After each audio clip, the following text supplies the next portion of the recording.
बातचीत से पीएम मोदी ने 13वीं बार झंडा फहराया, देश को संबोधित किया।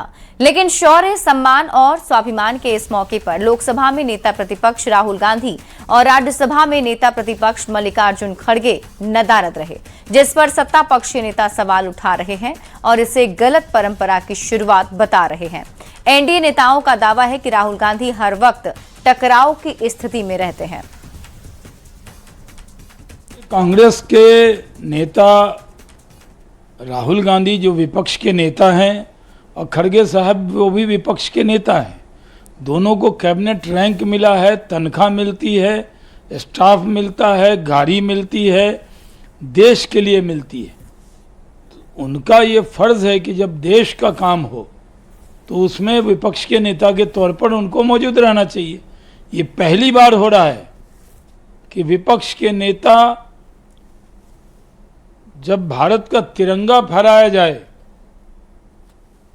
और जहां 150वीं बार वंदे मातरम की 150 जयंती हो, उसमें शामिल न हो, योजनाबद्ध तरीके से न हो, ये बहुत दुर्भाग्यपूर्ण है। जिस तरह का व्यवहार राहुल गांधी और मल्लिकार्जुन खड़गे कर रहे हैं, ऐसी अपेक्षा कभी नहीं थी।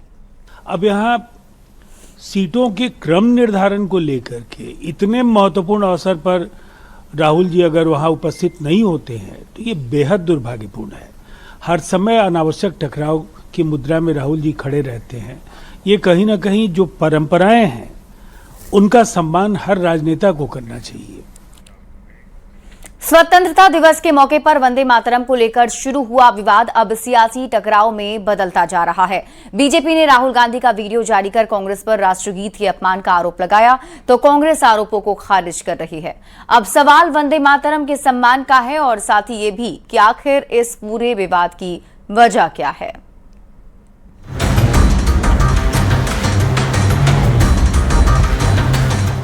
स्वतंत्रता दिवस, तिरंगा, राष्ट्रगान और राष्ट्रगीत ये वो प्रतीक हैं जिनसे देश की भावनाएं जुड़ी हैं। लेकिन इस बार स्वतंत्रता दिवस के मौके पर वंदे मातरम को लेकर सियासी संग्राम छिड़ गया है।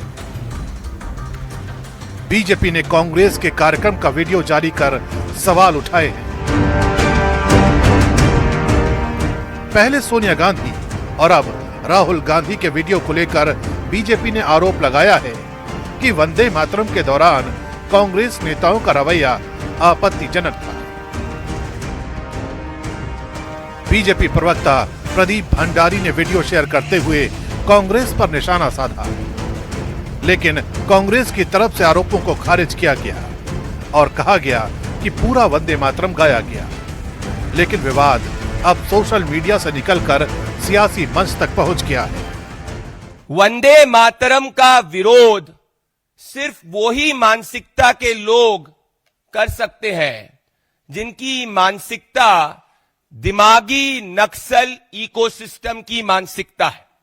और यही दिमागी नक्सल इकोसिस्टम की मानसिकता का दृश्य हमने कल, जब देश स्वतंत्रता दिवस मना रहा था, हमने कांग्रेस पार्टी हेडक्वार्टर्स में सोनिया गांधी जी और राहुल गांधी द्वारा किया गया विरोध में देखा। 16 घंटे की बहस हुई, हमने अपनी राय रखी, मैंने खुद सारा इतिहास बताया जो प्रधानमंत्री और गृहमंत्री को जानकारी थी नहीं।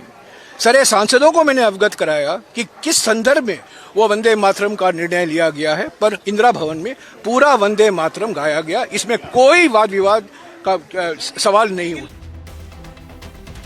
प्रदीप भंडारी के इस वीडियो में राहुल गांधी के हाव भाव और उनकी गतिविधियों को लेकर बीजेपी सवाल उठा रही है।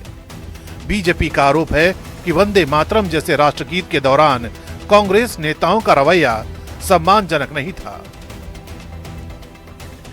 इसी वीडियो ने विवाद को और हवा दे दी। वंदे मातरम को लेकर कोई विवाद नहीं था, बल्कि वो सिर्फ मल्लिकार्जुन जी जो कांग्रेस के राष्ट्रीय अध्यक्ष हैं, वो पिछले 15 मिनट से वहाँ पर खड़े थे वो, और धूप काफ़ी सख्त थी, गर्मी थी, और उनके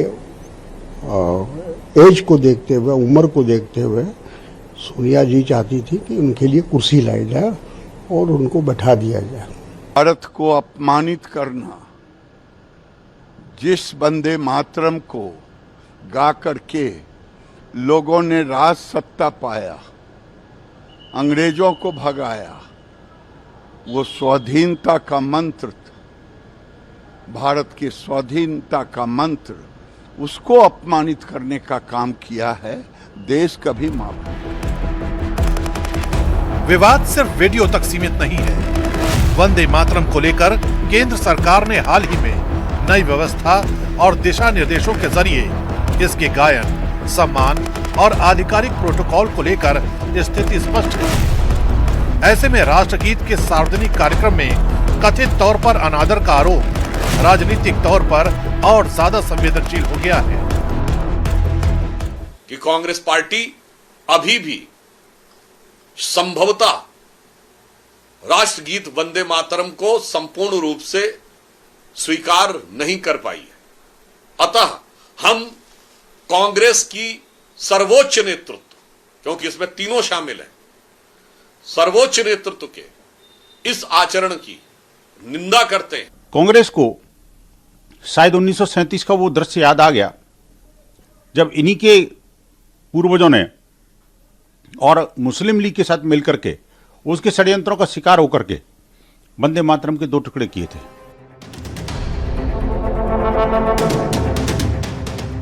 वंदे मातरम पर शुरू हुई यह सियासी लड़ाई अब 2 सवालों के बीच खड़ी है। पहला सवाल राष्ट्रगीत के सम्मान का और दूसरा उस सम्मान की राजनीतिक व्याख्या का। बीजेपी वीडियो के आधार पर कांग्रेस पर गंभीर आरोप लगा रही है। पार्टी नेताओं का कहना है कि राष्ट्रगीत के दौरान किसी भी तरह की लापरवाही या असम्मान स्वीकार नहीं किया जा सकता। दूसरी तरफ कांग्रेस का कहना है कि बीजेपी इस पूरे मामले को राजनीतिक रंग दे रही है और कार्यक्रम में पूरा वंदे मातरम गाया गया। यानी एक तरफ राष्ट्रगीत के सम्मान का सवाल है तो दूसरी तरफ आरोपों की सियासत। स्वतंत्रता दिवस के मौके पर शुरू हुआ विवाद अब सियासी बहस का बड़ा मुद्दा बन चुका है। राजस्थान के चित्तौड़गढ़ में राष्ट्रगीत के अपमान पर केंद्रीय गृह मंत्री अमित शाह ने कांग्रेस पर निशाना साधते हुए कहा, कांग्रेस मुख्यालय में बड़ा पाप हुआ है। कांग्रेस निर्लज्जता देखिए, कांग्रेस पार्टी के मुख्यालय पर वंदे मातरम का गान हो रहा था। चालू गान में सोनिया गांधी ने कांग्रेस अध्यक्ष को गान रोकने की बात कही। 80 साल के बाद बंकिम चंद्र चट्टोपाध्याय का ये अमर गान जब फिर से सम्मान प्राप्त कर रहा है, वो भी सोनिया गांधी को रास नहीं आता है। कांग्रेस के लोगों को शर्म आनी चाहिए और थोड़ी भी शर्म बची हो तो दोनों हाथ जोड़कर बंकिम बाबू और देश की जनता से माफी मांगनी चाहिए। कांग्रेस पार्टी के मुख्यालय पर वंदे मातरम का गान हो रहा था। चालू गान में कांग्रेस की नेत्री सोनिया जी ने कांग्रेस अध्यक्ष को गान रोकने का कहा। 80 साल के बाद बंकिम बाबू का ये अमर मंत्र, अमर गान जब फिर से सम्मान प्राप्त कर रहा है, वो भी सोनिया जी को राज नहीं आता है। आपके द्वारा किया गया ये पाप इस देश की जनता कभी माफ नहीं करेगी, कभी माफ नहीं करेगी। कोई स्वप्न में भी कैसे सोच सकता है कि वंदे मातरम उसका गान अधूरा छोड़ दिया जाए? कांग्रेसियों को शर्म आनी चाहिए और जरा भी शर्म बची है तो 2 हाथ जोड़कर बंकिम बाबू की अमर आत्मा से और देश की जनता से माफी मांगनी चाहिए।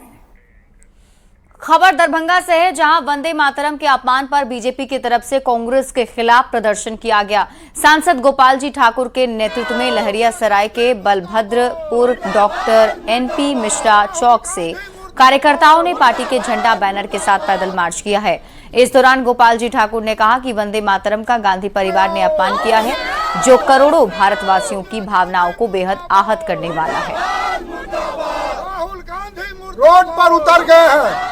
यदि सोनिया गांधी अपने अपमान का यदि माफी देशवासियों से नहीं मांगा तो उग्र आंदोलन भी होगा और निश्चित रूप से यदि भारत में रहना है तो वंदे मातरम गान करना ही होगा, करना ही होगा। सोनिया गांधी होश में आओ।